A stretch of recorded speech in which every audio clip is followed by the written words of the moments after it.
Hai, dengan tertewasnya pasukan Perak tempoh hari, maka dengan ini JDT telah sah dinobatkan sebagai juara Liga Super untuk kali yang ke-11 berturut-turut.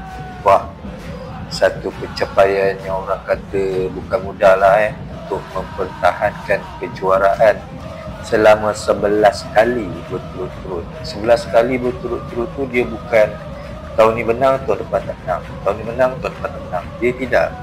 JDT menang kejuaraan Liga Super semenjak tahun 2014 straight 2014, 2015, 2016, 2017 dan seterusnya sehingga sekarang 2025 mempertahankan kejuaraan yang dimenangi sejak 2014 sehingga kini 2025, menjadikannya 11 kali berturut-turut JDT mempertahankan kejuaraan Liga Super. Tak nak cakap banyak, jom kita bahas. Sekejap je kita bahas. Assalamualaikum guys, bertemu kita kembali di dalam ruangan preview review filem sports dan entertainment. Seperti aku cakap di awal tadi, dengan tertewasnya Perak 2-0 di tangan JDT, maka JDT telah memenangi Liga Super untuk 11 kali berturut-turut dengan 58 mata, meninggalkan pesaing terdekat Selangor di tangga yang kedua dengan jurang mata yang agak jauh.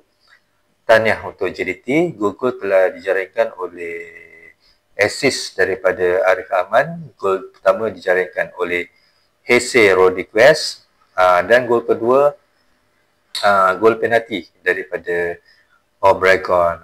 Jadi hanya menang 2-0 tetapi itu pun sudah memadai untuk JDT dinobatkan sebagai juara kali ke-11. Tapi ada juga cakap-cakap nakal yang mengatakan JDT import je lebih. JDT pakai import lebih boleh lah.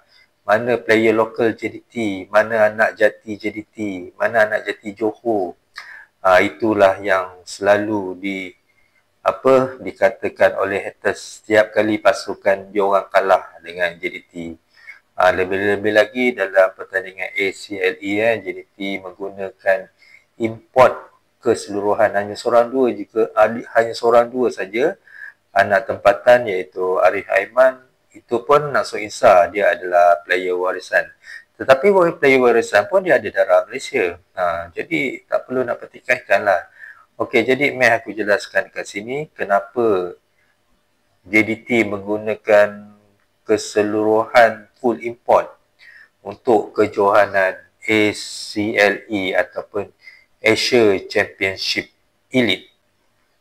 Okey, umum mengetahui JDT 90% menggunakan import untuk pertandingan Asian Championship Elite ataupun ACLE.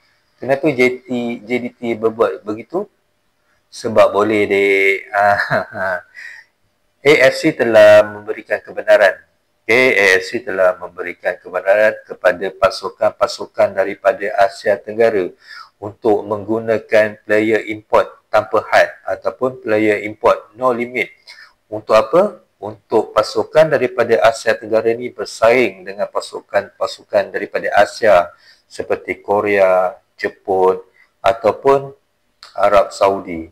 Pasukan-pasukan daripada Korea, Jepun ataupun Arab Saudi, mereka tidak menggunakan player import pun mereka dah kuat dah. Tapi itu pun kita tengok, mereka hanya ada juga player import. Seperti pasukan Al-Nas ada membeli Cristiano Ronaldo, bintang ternama dunia. Itu player import.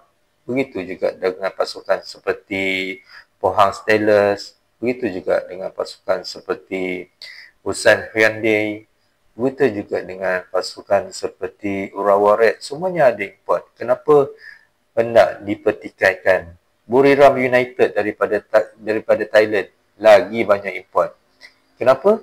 Kerana AFC membenarkan. Kerana kita kena terima hakikat. Player tempatan kita kurang mampu untuk bersaing di peringkat yang lebih tinggi. Jadi that's why AFC membenarkan pasukan daripada Asia Tenggara seperti JDT ataupun Buriram daripada Thailand membeli ataupun menggunakan pemain import tanpa had. Jadi had untuk apa yang nak dipertikaikan? Bukan melanggar peraturan AFC, bukannya melanggar peraturan FIFA. Kerana AFC membenarkan untuk pasukan daripada Asia Tenggara ni bersaing dengan pasukan-pasukan daripada Asia dan juga daripada pasukan-pasukan daripada Arab Saudi. Sekiranya JDT melepasi round 16, JDT akan bermain karnival di Arab Saudi. Jadi di situ pasukan-pasukan di Arab Saudi akan lebih kuat. That's why kita memerlukan import. Sekiranya kita menggunakan hanya player-player tempatan, percayalah kita tidak akan ke mana. Tahun ni pun kita pun dah masuk tahun 2025. Jadi sudah-sudahlah mempermainkan sentimen anak jati. Era bola sepak moden tidak kira kau berasal daripada mana. Asalkan kau mempunyai bakat, kau mempunyai improvement dan membantu pasukan kau berjaya dan juga menaikkan lagi nama negara. Okey, itu saja. Tahniah untuk JDT.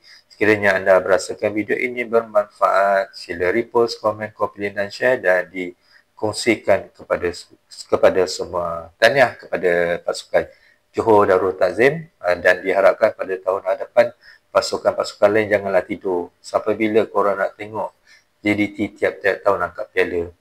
Bangkitlah, bangkit. Okey, terima kasih. Assalamualaikum.